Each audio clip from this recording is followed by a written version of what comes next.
I'm Brandon Amoroso, and this is the D2Z podcast, building and growing your business from a Gen Z perspective.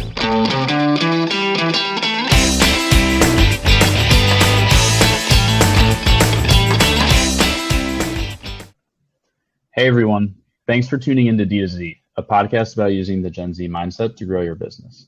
I'm Gen Z entrepreneur Brandon Amoroso, founder and president of retention as a service agency, Electric. And today I'm joined by Cody Griffin, the former VP of marketing at Dr Squatch, and now the head of one of our close partners, Repeat, head of revenue at Repeat. So thanks for hopping on. Yeah, thanks for having me, Brandon. Great to meet everybody. Really excited to be here.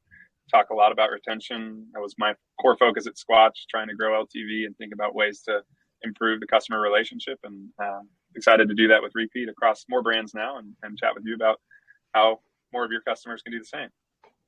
Awesome. Well, I got 1,000 questions for you, but before we jump in, can you give everybody just a quick sort of TLDR on yourself?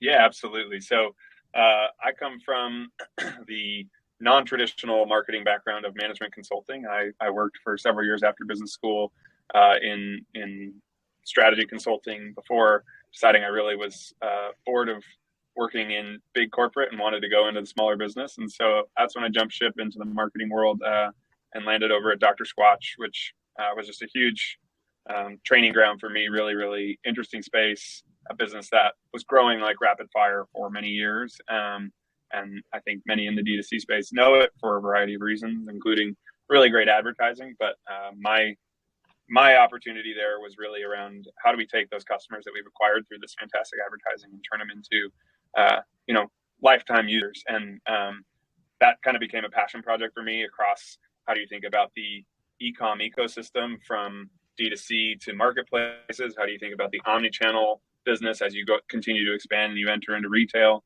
And ultimately, how do you understand the customer journey across those touch points and build a cohesive experience that really brings, the right information, the right value propositions, and the right joy to the customer at each of those places. And in that journey, I found this company, Repeat, who is really a kind of turbocharger for your lifecycle marketing communications platforms by building out automations that provide personalized timing and content in SMS, email, direct mail to kind of hit the customer at the moment that they're ready to purchase with the right information to do so and make it a seamless transaction. And I said, okay, tried this out, did a bunch of different holdout tests and A/B tests and continually saw just really, really drastic improvement in repeat purchase rates in LTV. And so I was like, if I can have this impact at one brand, let's see if we can scale this to a bunch of brands and kind of work more broadly in the ecosystem to deliver value.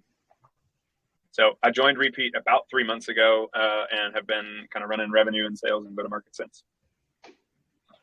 It sounds like you've had two really sort of unique and interesting transitions already in your career. Yeah. One from the consulting into the thick of things with Dr. Squatch, which is definitely one of the more well-known, I'd say, sort of D2C e-com darlings, and then transitioning into a high-growth SaaS company within the Shopify ecosystem. You're getting to wear every single hat here.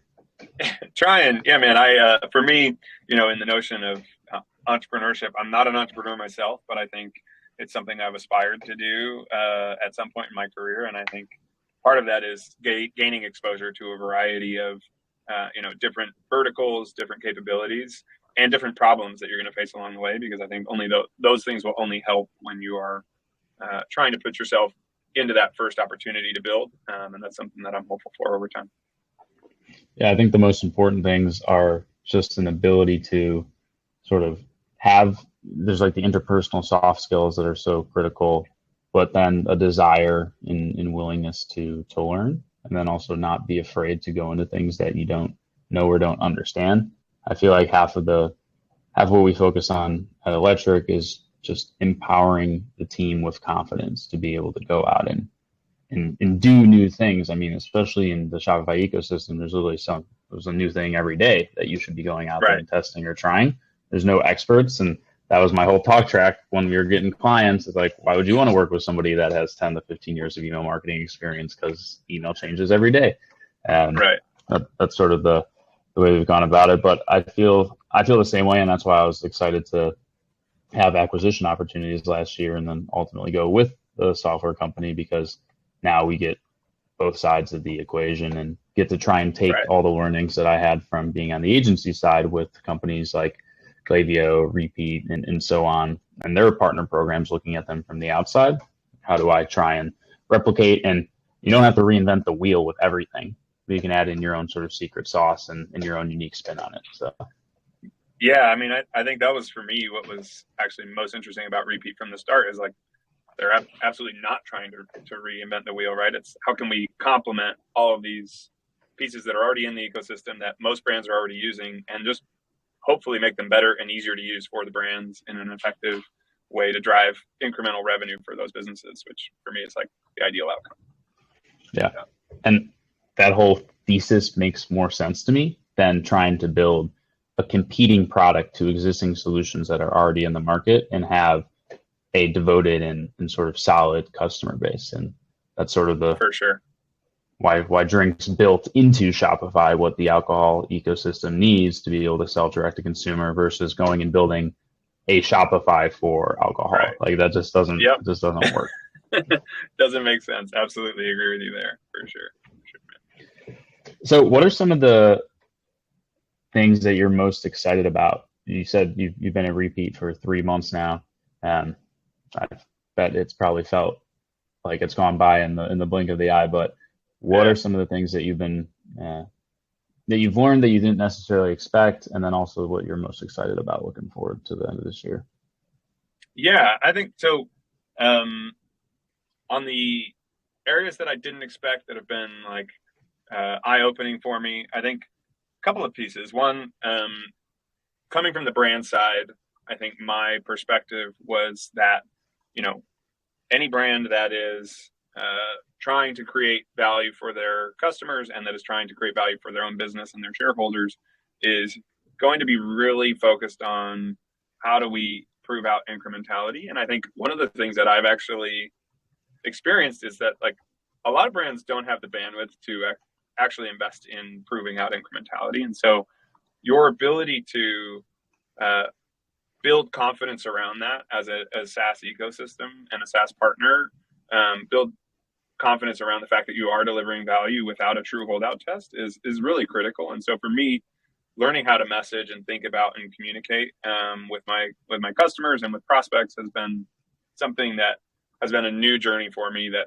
of course I expected it would be a change from my experience as a brand, but I don't think I expected the specific degree of where I would have to focus. So that's been one. I think the other one has been just basically I joined right when Silicon Valley Bank had its collapse, and the kind of turmoil and changes in the ecosystem have, to me, felt like they've accelerated what was maybe a long-term trend of like retention, folks really amplifying their retention efforts to offset their rising acquisition costs, to build more financial stability into their businesses. And so I think there is, you saw it last week with Postscript acquiring Fondue. I think there are, like, on the SaaS side, maybe ecosystem consolidation opportunities coming up. And I think on the brand side, just a heightened focus on how can brands get a greater value out of every customer. And both of those things have created kind of a moment of excitement that was, I think, accelerated more than I anticipated for Repeat and for myself and coming in. As far as what I'm looking forward to within like Repeat's product and through the end of the year, I think what we've done is deliver several new features this year and integrate with several new platforms. We have more of those coming. So we just rolled out like a second order product prediction engine where we're trying to help brands increase the share of one-time customers that turn into two-time plus customers, both through timing, personalized timing and personalized product recommendations.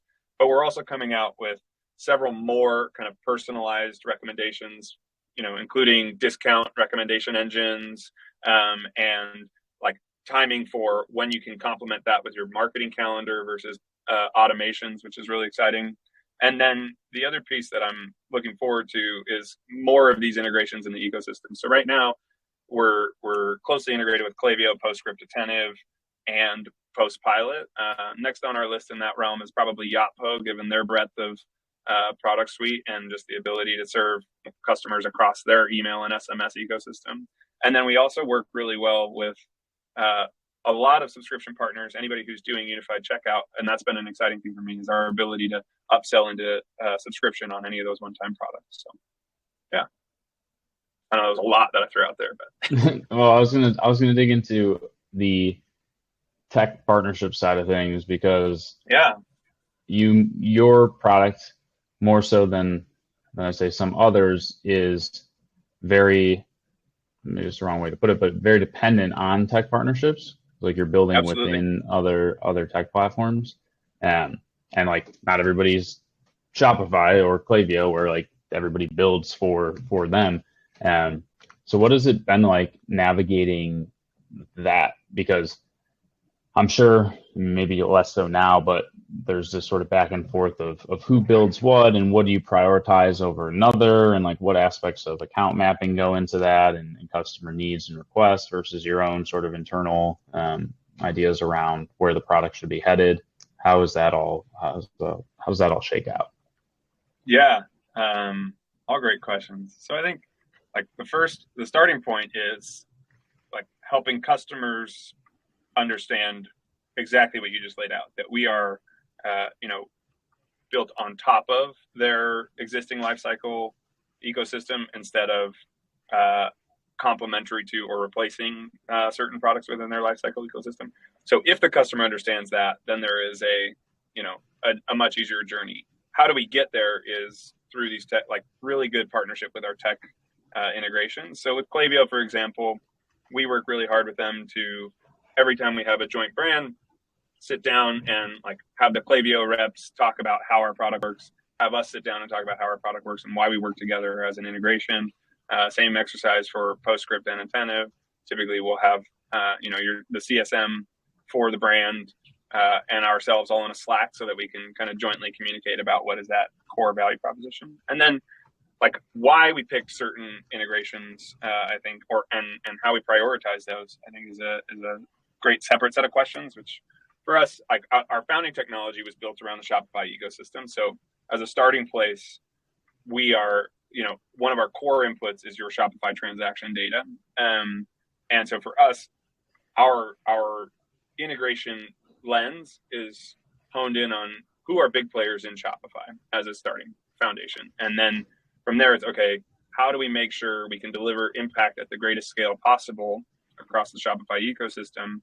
And so Klaviyo is, I think, probably the preeminent email solution in Shopify. And so that was an obvious one for us. And then on the SMS front, I think we see Attentive and PostScript as really having been kind of the two that have led the way in terms of scale and their penetration across the ecosystem. And so those guys were both kind of critical priorities for us too.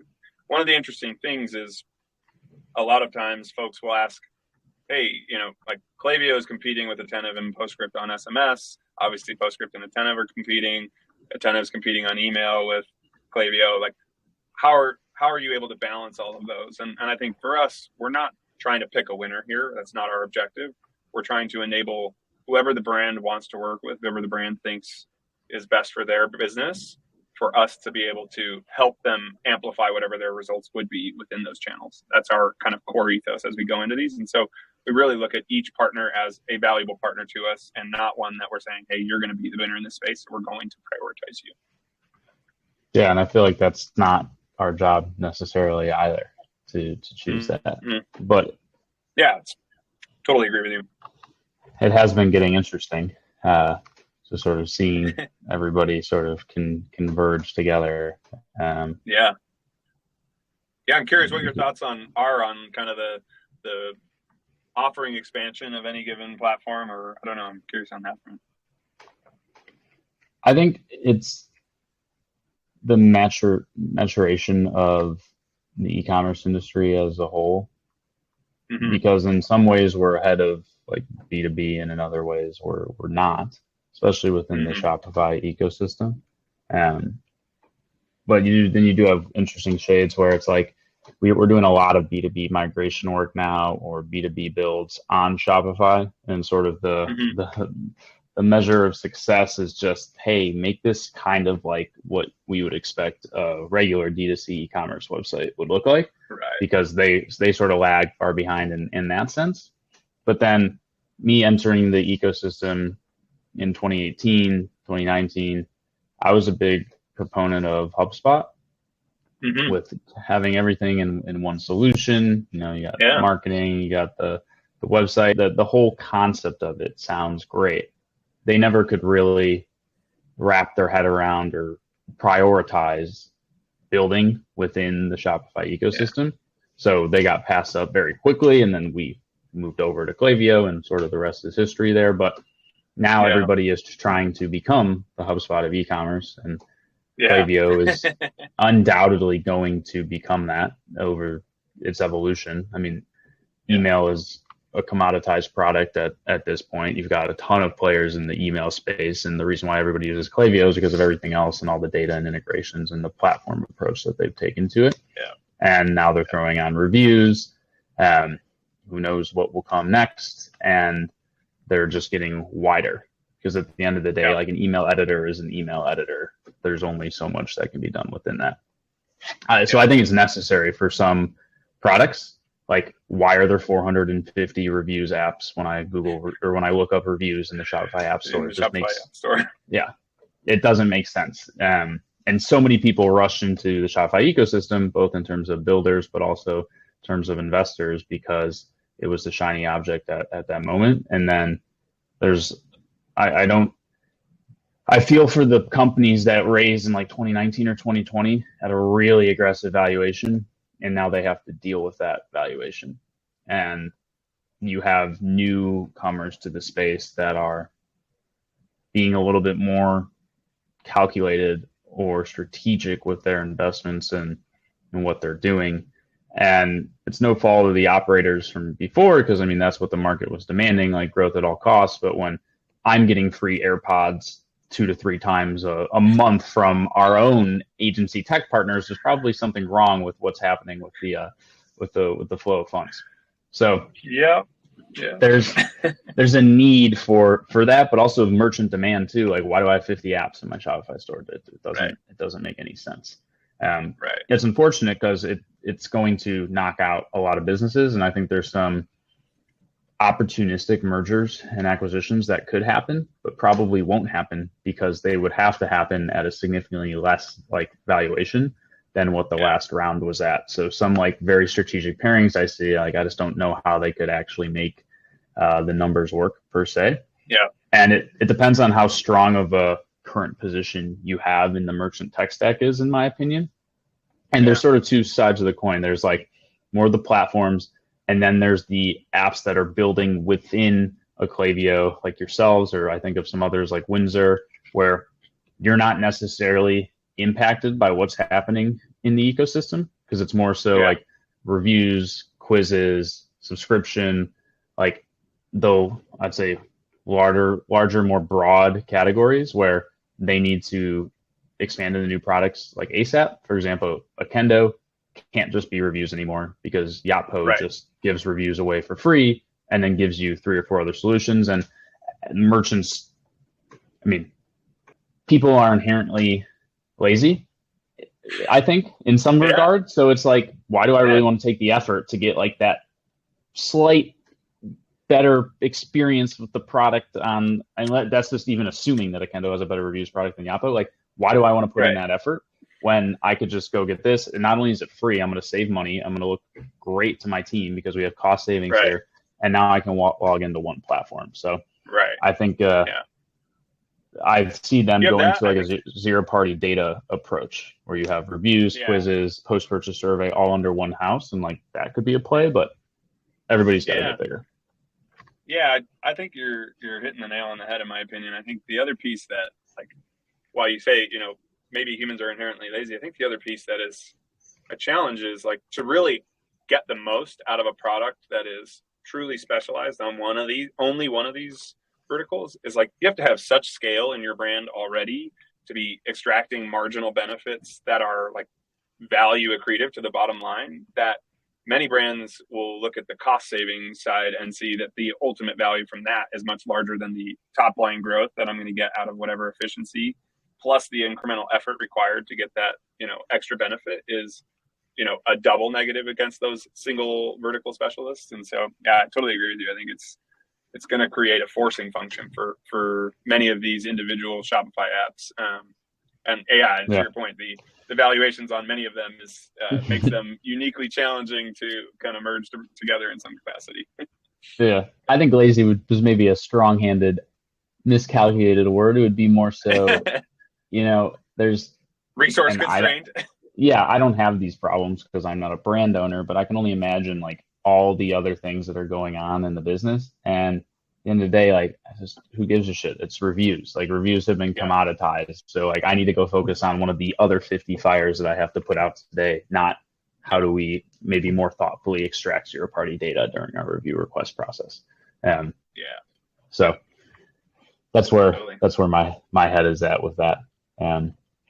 But what's the go-to-market like with your tech partners? How much of it do you run through that, and then also through agencies versus like your own outbound efforts? Yeah, great question. So I would say we really try to do like a threefold approach. We do have our own outbound efforts. This is largely more marketing driven, and trying to create just awareness about repeat in the space, both through kind of unique content. We have a Slack channel that's all about CPG brand optimization called CPG House. And in there, we kind of publish a lot of what we do. And then also, obviously, on socials. Separately, we do some targeted outbounds through kind of calls or emails, but mostly marketing efforts on the kind of direct outbound. Then, partnerships and our agency partners are both really critical functions for us. So, for example, we integrated with You Guys Electric, obviously, and we have a few brands that we work with. But one of the things that we look at is, okay, how can we identify, brands where it makes sense, where our product set will really amplify the impact. And so we sit down with our agency partner and we say, okay, you guys understand your clientele and the breadth there, and we hope we can help you guys really understand the value that we bring through the couple of brands that we have joint overlap with, A, and then B, the kind of core lunch and learns or activities that we do to help you understand our product offering. And we say, if there is a brand that makes sense in your guys' portfolio where it would make sense to do an intro, would love to do that. And then we work to try and create the right alignment of incentives with our brands, both in terms of making sure the brand gets value and then the agency gets value out of that relationship. Ideally for us, agencies in particular and Electric in particular, what we're trying to do is both, one, deliver value to you guys, but two, reduce, the effort, right, that it takes for you guys to onboard and make sure that a brand succeeds. So especially as a new brand comes in, we can help streamline in setting up their post-purchase flows in a really effective way, which can ultimately, ideally lead to results quickly and time savings on the upfront setup side. And then with our true tech integrations with Klaviyo, PostScript, and Attentive, we spend a lot of time doing both sides with them as well. So, for example, we meet with the partnerships leads on kind of every other week or every monthly basis and say, who are core accounts that are in their prospecting mix? Are any of them on our radar? And can we talk about the trade-offs with those brands, or vice versa? Any of brands that are on our core prospecting mix that might be on one of these platforms, can we be connected to their CSMs and talk about how we can help those CSMs, even just get us on their radar so that the brand can have more touch points and more visibility around what we're doing. I think collaborative work to improve the whole ecosystem is better than trying to fight with folks on a kind of direct outbounding basis and saying, well, we're better for this reason, so pick us, right? I don't think that's the right go-to-market solution. Yeah, I think outbound is just one piece of the puzzle, and honestly, my least favorite piece of the puzzle. So. with you there, for sure. The less outbounding, the better. Like, all of our best clients by far come through referrals or through other means. They don't come from outbound. Right. So I say that, right. I mean, we had to get here somehow, and it was all outbound. But now, referrals are the main chunk and source of our ongoing business. Yeah, I mean, I think on a referral basis, right? Like, ideally, the person who is pitching you already has understood the value and has some, personal story or anecdote that's really helpful. Separately, on the outbound side, having been in the brand shoes, right? Like if it's email, you're getting probably 50 of those a day from different like tech solutions or agency solutions. And your ability to decipher in a 4-sentence email what this product is offering and really why I should even listen to you is hard, A, and then B, like to your point earlier around, priorities, reviews are commoditized. Like, a lot of things in the brand's mind are commoditized, or they're just the relative value is not necessarily worth the time that I have to put into it. And so how can you get through and cut through that noise? I think it has to be by enabling the partners around you to have the right information and ideally delivering value so that all sides get that outcome. For sure. Yeah, that makes a lot of sense. What or how have you gone about getting your because I feel like every tech platform has those 2 to 3 sort of champion brands out there. There's the logos and then they go out and they do the evangelizing for you. Yeah. Did that happen organically? Was it a concerted effort? Is it still a concerted effort to get more of those? How do you think about that? Actually, I'd say it's an area of development for us, candidly. So Repeat has evolved its product quite a bit from its initiation.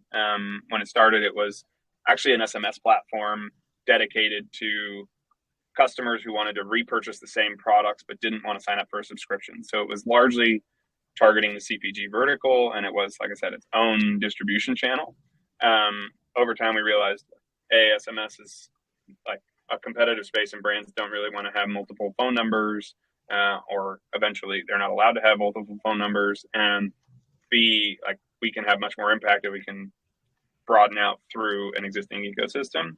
So one was like in our pivot, we needed to make sure that all of our existing brands understood that. And so we've had to do some education around that. We definitely got a couple brands who started to see really good success, and they have been kind of, without asking, active proponents, which has been nice. But we haven't had a strategy of really taking those anchor clients who were driving massive success historically and saying, hey, can we use you in case studies, or can we use you in referral calls to go to kind of go to bat for us? And instead, we've had much more of a true organic referral process to date. I would say for us, one of the things that we're looking at now is, as we're bringing on new high profile customers, talking to them about how can we make sure, A, that we prove value to you. So can we do holdout tests with you? Can we, make sure that the system is set up in a way that is really optimized for learning and improving over time with you guys? And if in exchange for us doing that, can we ask for your guys' support if it works in going to market with us and being an advocate, whether that's through a case study or that's simply through a referral call, or if you guys really do see the value in us, like we would love for you just to tell your friends and let them come to town and see if it works for them too. So we've started to do that much more now, but our historic logos of we do have some pretty big logos that work with us. I think Olipop, Dr Squatch, and others that have been high value, OSEA, but we haven't necessarily worked with them to amplify the repeat message in a strategic way thus far. How much of a value has it been coming from the brand side to the software side in terms of being able to think about where the product should be going, how to sell, how to connect with potential customers? I'm assuming it's been very helpful. Yeah. Yeah, I would say there's really 3 areas where it's been, I think personally, very helpful. One is, and you kind of put them in the right categories, in my opinion. One is in when we do get prospects on the line, I can talk to them about my personal usage of the product and kind of help them think about where in their ecosystem it would make sense and why. And I think that really resonates because I can talk about, how and when you would prioritize certain features that we have. I can help them be a retention strategist in some capacity, whether or not they choose to sign up. And ultimately that delivers a little bit of extra value for them just from taking the call, right? So I think that's been one. I think it's helped us in closing some of those customers on that side. I think in the product roadmap is the second category. And this one for me is really thinking about, okay, if today we are an amplifier of the lifecycle ecosystem, how do we expand into holistic retention improvement and potentially like a, customer resource for brands in a way that we wouldn't today? And where do I see the flaws in the tech ecosystem today, or the gaps that need to be filled? And where does it make sense for Repeat to potentially play based on kind of our technologies and things like that? So that's been really interesting. That's obviously a longer term vision there. And then I think third is relationships. My advantage coming from Dr. Squatch is that I had met a lot of people and worked with a lot of people across the ecosystem. And in that, like, some people will just take a call that otherwise have not taken calls from us in the past. And that's been helpful. One, to hear like the get negative feedback of like, where do we need to improve, or what didn't work when you guys chatted with us in the past, chatting with churned customers, pieces like that, just to kind of get a better holistic perspective on how we can improve and better deliver value. And then two, to like, reach out to new customers or new prospects in the ecosystem, whether that's tech partners. I had several agencies and several tech partners that I worked with at Squatch, so I can kind of kickstart those integration conversations that way, get a little bit of advancement on those, as well as just other brands in the ecosystem who might be potentially interested in the product. I can kind of kick off those conversations pretty effectively. I can only imagine what it's like working at Dr. Squatch and having to deal with the ecosystem. Because I know even as an agency, I get hit up like 10 times a day about XYZ solution that we absolutely have to add to our tech stack. I mean, if you said yes to every technology that reached out to you, you'd have like 1,200 apps on your store probably. Yeah, I don't think our store would load if we said yes to everything. yeah, it was a lot. It was definitely an auto filter in the Gmail inbox, and then a review on like a semi frequent cadence to say like, okay, is there anything that seems relatively useful here that we can maybe talk to? So, yeah, that makes sense. So I'm gonna flip the sort of the script here, because I have a question that really has nothing to do with Repeat. What are your thoughts on headless commerce? Oh man, so great question. I guess it depends who you are as a brand and what you're optimizing for. Like, as a starting point, my lens to this comes from like a pretty heavy evaluation at Dr. Squatch on whether or not we should go headless. So I'll caveat my answer with that in mind. Not all brands are. Most brands are not Dr. Squatch's size, and most brands have not, Frankensteined their Shopify store into what Dr. Squatch has done. So that's all kind of core caveating here. But my POV is, listen, like, I think you need to achieve a baseline efficiency on your site speed, but I don't think site speed is driving the core kind of conversion of your website. So if you're truly terrible at it, and headless is the like most effective way that you can find to get there, like that might be a unique outcome. The other ostensibly high value piece of a headless ecosystem is that you can really, personalize your front end, right? You can create custom, content. But I think, with Shopify's like CMS solutions moving further and further along, there seems to be less and less value in that component over time as well. And at a certain point, I think, especially for new stores or early stage stores, like staying with the Shopify code base and the Shopify infrastructure is going to pay dividends in the longer term. I think you're even seeing brands like, Glossier ditching their headless and coming back to traditional Shopify infrastructure because of the complex and costly investment required to maintain a headless ecosystem. Mm-hmm. When you can have a Shopify ecosystem that roughly delivers most of the value, and because I think a lot of brands have seen that while they were pitched this notion that site speed will be a massive conversion improvement driver, I think it's really, there's a minimum site speed requirement, and if you can achieve that in some other way, then you're like, that value is no longer there. So that's the short answer here, or maybe longer short answer. I don't know. No, I was really curious to ask you, because you're one of the few people I know that has been faced with that decision at a brand that I would say actually could justify going headless. Like, I know a ton of people who went headless that had no business in ever going headless. So they're valuable insight in the sense that like there's a minimum size that you need to be, but their experience in going headless hasn't been super valuable for me because it's like this never was going to work regardless. But I've always felt like the value prop of headless is like a short-term Band-Aid for more enterprise companies, because Shopify's platform continues to get better and better just natively. And so the value prop of headless is diminishing. Yeah, I totally agree. I think so there's a scale that you need to achieve any value, but once you achieve that scale, like the timeline to effectively implement a headless storefront is months, if not nearly a year, to get it really dialed. And then if you put yourself today, if you were trying to make that decision today, you're like, okay, that puts me then mid 24 of when I like really have my headless storefront really dialed. Where is Shopify going to be then? Where is Shopify going to be a year after that? And am I going to be making the decision in 24 months to migrate back to Shopify? And is it better to just bite the bullet and stay, not pay several $100,000 likely for this migration and this change, and just kind of stay with the inefficiencies that I have now and work within Shopify? Or is it better to try and am I truly going to get a positive ROI and be comfortable with the tech investment on both sides to switch and potentially switch back? Like, that's a pretty tough calculus to map out.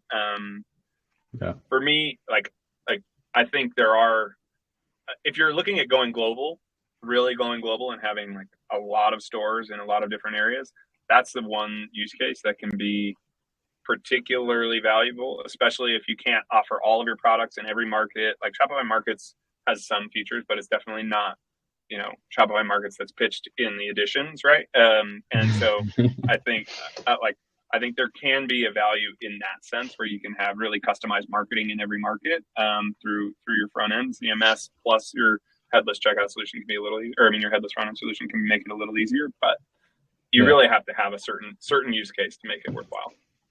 I love the additions though, because even when half of the products are announced are sort of half-baked would probably be the wrong way to describe it, but like not what they could be, it still gives it gives a great gauge of like where the company is headed.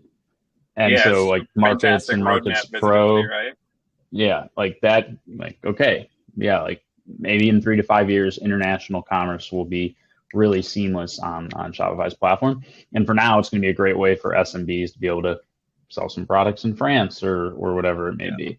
But I'm looking forward to the next one. I think it should be here in a week or so, based off of timing. Relatively soon.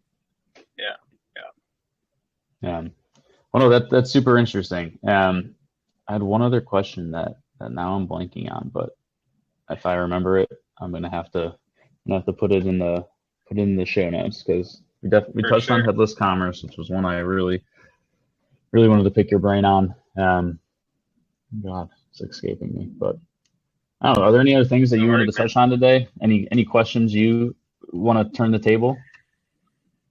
I guess I'm curious in the like founder of a retention agency. Like you kind of hit on it a little bit, but I'd love to I apologize if you've already unpacked this for your listeners, but would love to understand like how you thought about the integration with a tech SaaS solution as your kind of next phase of the electric move, and if there is a continued evolution from there for you guys.